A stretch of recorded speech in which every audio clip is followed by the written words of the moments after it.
মাতাকে বন্দে বন্দে মাতৰম বন্দে মাতৰম।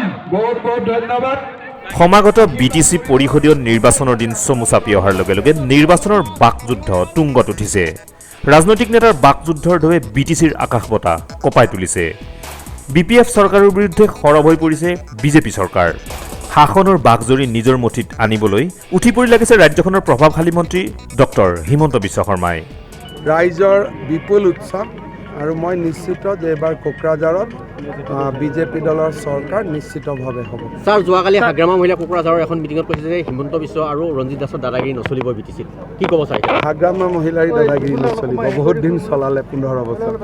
এই সন্দৰ্ভত আজি ভাৰতীয় জনতা পাৰ্টীৰ ওদালগুৰি জিলা সমিতিৰ উদ্যোগত আৰু খালিংদুৱাৰ ব্লক সমিতিৰ সহযোগত বিটিচি পৰিষদীয় নিৰ্বাচন উপলক্ষে টংলাস্থিত মডেল হাইস্কুল খেলপথাৰত বিশাল জনসভা আৰু যোগদান কাৰ্যসূচীত ৰাজ্যখনৰ প্ৰভাৱশালী মন্ত্ৰী হিমন্ত বিশ্ব শৰ্মাই উপস্থিত হৈ বিভিন্ন মন্তব্য কৰে।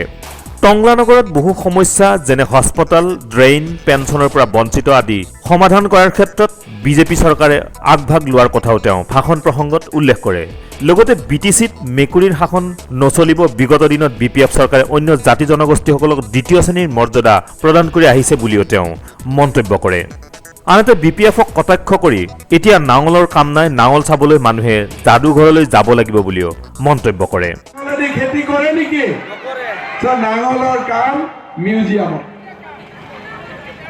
আমাৰ ওদালগুৰিত কোকৰাঝাৰত এটা অদ্ভুত নিয়ম আছে। প্ৰধানমন্ত্ৰী মোদী লালকিল্লাত তিৰংগ পতাকা উৰায়। পতাকা উৰোৱাৰ সময়ত কি কয় যে ভাৰতবাসী ৰাইজ, মোক আপোনালোকে প্ৰধানমন্ত্ৰী বুলি নকব, মোক আপোনালোকে প্ৰধানমন্ত্ৰী বুলি নকব, মই আপোনালোকৰ প্ৰধান সেৱক।